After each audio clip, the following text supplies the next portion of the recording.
Finally mga kababayan, I think yung ating Ninoy Aquino International Airport, magiging maayos na po yung operation. Bakit niya Mr. Maravillas? Sinilyo nagpapagang mga balita at pagtalakay sa mga isyu na lipunan. Bulsa, opinyon, banat at paglalantad sa katotohanan. Bulsa, what you see is what you get. You decide. Na po mga kababayan ngayon, yung landmark deal between the government, yung NAIA rehabilitation with San Miguel Corporation po. Tinawag siyang best deal in history mga kababayan. Ayan po, Salceda Lodge SMC's NAIA deal. Tinawag niya mga kababayan na best deal out of biggest PPP. Yung PPP, ang ibig sabihin po nito yung public-private partnership. Bakit naman na niya Mr. Maravillas tinawag siyang best deal? Best deal siya mga kababayan kasi laking tulong sa ating gobyerno. Walang perang gagastusin yung ating gobyerno from the taxes of the Filipino people. Pero po kikita ng malaki pa yung ating gobyerno. Yung kita mga kababayan 82.6% ibibigay sa ating gobyerno. And other than that mga kababayan, may pauna pang 30 billion pesos. May paunang 30 billion pesos na ibibigay yon San Miguel Corporation. O diba jackpot yung ating gobyerno pa? Pagkatapos 82.6% ng revenues generated sa operation ng NAIA mapupunta po sa ating gobyerno. O diba jackpot mga kababayan? Kaya tinawag siya mga kababayan na best deal out of the PPPs. Sabi ng aming congressman dito na si Joey Sarte Salceda. Saan ka pa nakakita ng ganong transaction mga kababayan? O di ba? Nakakatuwa ang mga ganitong pangyayari. Yan po ang bagong Pilipinas ng ating Pangulong Bongbong Marcos.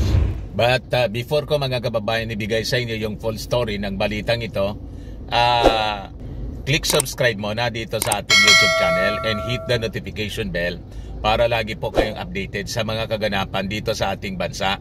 Like and share na rin po ninyo ng ating video at huwag na rin po ninyo na skip yung ating mga commercial ads para tuloy-tuloy lang ang pag-unlad ng bagong Pilipinas. Sa mga naghanap ng malinis and spacious fitness gym, punta lang po kayo sa aming Colossal Fitness Gym. We also offer car rental with our brand new Toyota Innova.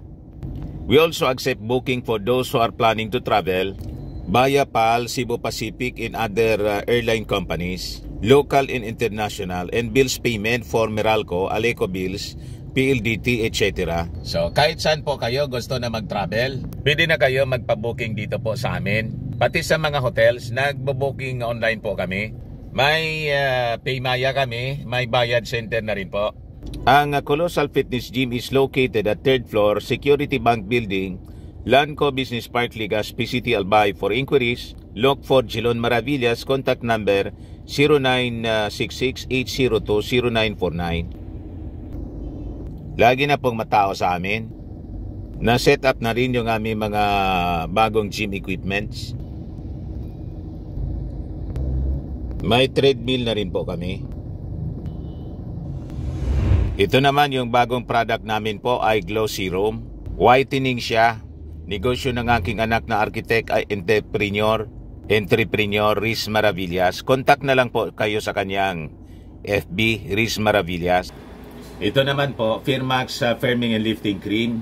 Pinapahid po sa mga pulses and affected area. Mainam po sa paninigas, mga pains at paninigas na mga kaso-kasuan.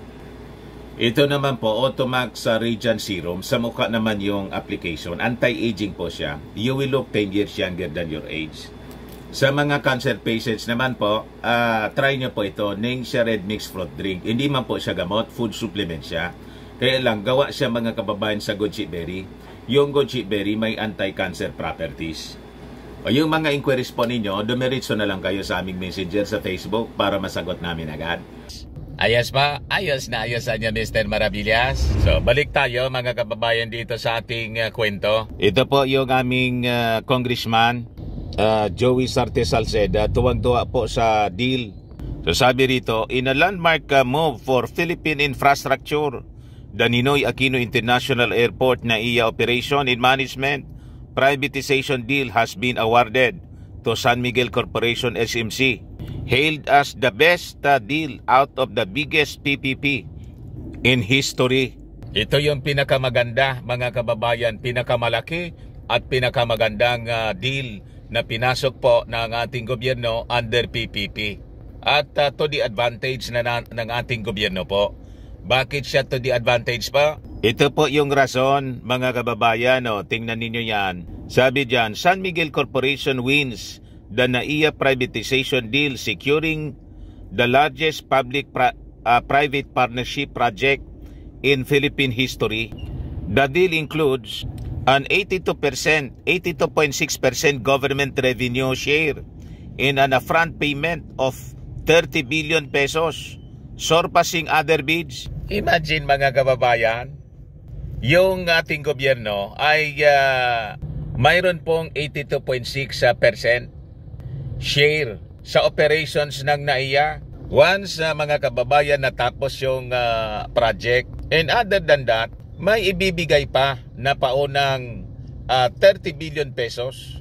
O, di ba nakakatawa, mga kababayan? Pero Mr. Maravilla, siyempre, siguradong tutubo din ng billion-billion yung SMC. Siyempre naman po. Kasi siyempre, yung operations yan, mga kababayan, sila yung magpapatakbo. Management and operations. Mga negosyante yan siyempre, pinag-aralan nilang mabuti. That in the long run, siyempre, kailangan mabawi din nila yung kanilang investments. At tutubo rin. Importante, zero capital mula sa ating gobyerno. Hindi kailangan mag-budget yung ating gobyerno. Sila yung gagastos lahat at ma-improve nila yung serbisyo mismo. Hindi tulad po ngayon na naging problematic po for the past several years. Laging napipintasan tayo, worst airport in the world. O, diba? So ito na, mga kababayan, yung solusyon sa problema ng operations ng NAIA. So sabi dyan, planned improvements include the installation of wocalators in Terminal 3 in enhanced facilities for overseas Filipino workers, aiming to swift enhancement of NAIA's infrastructure. So, gaganda na siya, mga kababayan. Magiging at par na tayo with other airports in the world. Hindi na yung kahiya-hiya yung ating NAIA operations. Lalo na sa ating mga kababayan na mga OFWs. At siyempre sa ating mga bisita rito, mga turista from other countries. So sabi dyan sa balita, House Committee on Ways and Means Chairperson Albay Congressman Joey Sarte Salceda, Ladet Finance Secretary Ralph Recto, and Transport Secretary Jaime Bautista for lacking the 170 billion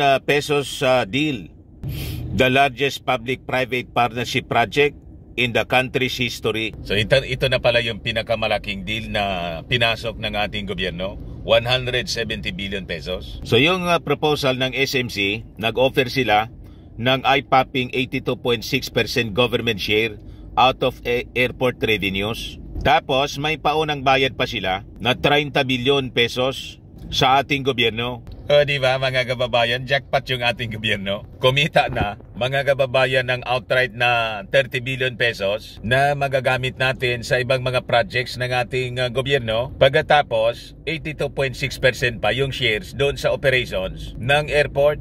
Di ba, napakagandang deal pa? So sabi rito, the SMC's proposal still yields them an internal rate of return of about 11.4%, which is lower than the allowed Bulacan Airport implementing rules and regulation of 12%, after which government gets everything earned, sabi po ni Congressman Salceda. Salceda said the disqualified bidder offered a second best proposal with 76% government share, way below SMC's proposal. Kaya siyempre, panalo yung San Miguel Corporation. Yung San Miguel Corporation naman po, tested ng company. I think yung San Miguel po has more than 100 years history yata ng operation kung hindi ako nagkakamali. At dyan nga po sa Manila, maraming skyways dyan. Yung skyway papuntang dinadaanan natin, papuntang airport, San Miguel Corporation po ang nagpatayo. Sila nag-ooperate po. So hindi na po sila bago. SMC Infrastructure yung skyway papuntang airport. O ngayon, yung mismong NAIA, sila na po yung mag-ooperate niyan. So sabi rito, the lawmaker is optimistic that SMC will immediately make improvements in NAIA, including the installation of walkolators along the full length of Terminal 3, the interconnection of Terminals 1, 2, and 3, and better lounge facilities para sa ating mga overseas Filipino workers. In all anya, an excellent deal for the government. We got the best deal out of the biggest PPP in history. Sabi ng aming congressman, Joey Sarte Salceda po. The rate-based bidding also makes it fair to all parties involved, since we cannot really equalize proposals qualitatively. The best metric is what gives the best deal for the government. Madaling sabi, panalong-panalo mga kababayan yung ating gobyerno sa deal na to.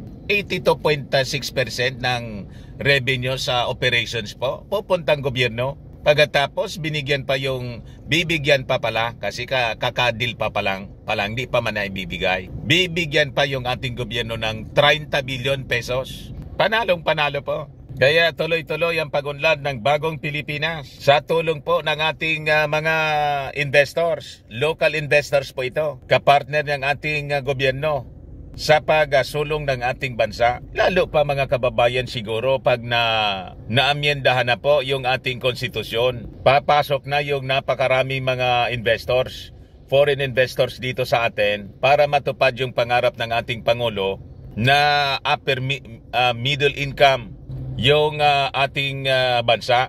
Sabi nga ng ating national scientist po na yung economic chacha na pinupos ng ating Pangulo is actually very vital po siya to improve investment climate dito po sa ating bansa. Ayan po siya. Economic chacha vital to improve Philippine investment climate, says national scientist. Yan po yung sabi ni national scientist in economist Raul Fabella during the round table forum sa House of Representatives. Sabi po ni Fabella, ang ating bansa niya, yung investment rate stands as the lowest among the members ng ASEAN. This is in stark contrast sa ating mga kapitbahay na bansa tulad ng Thailand, Indonesia at saka Vietnam, which boast higher investment rates. Yan nga yung naging discussion namin ni Manoy Juan Iskandor kahapon.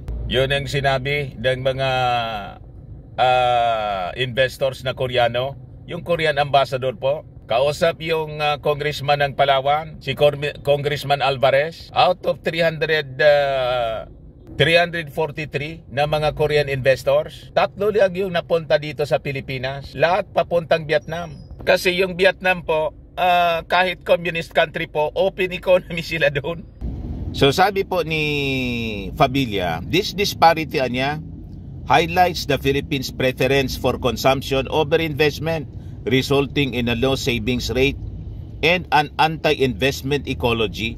All economic progress boils down to investment. Countries that invest less will over time eat the dust of countries that invest more. Take it from our national scientist, mga kababayan, and an economist. Yung mga kontra ng kontra po sa economic chatsa na mga politiko. Hindi man po mga ekonomista kasi, hindi man mga negosyante, kundi mga politiko lang sila. Kumbaga, ang negosyo nila politika. Diba? Yun ang masama doon. O yan man lang po mga kababayan. Ako po si Dante Maravillas. Bye-bye po. God bless.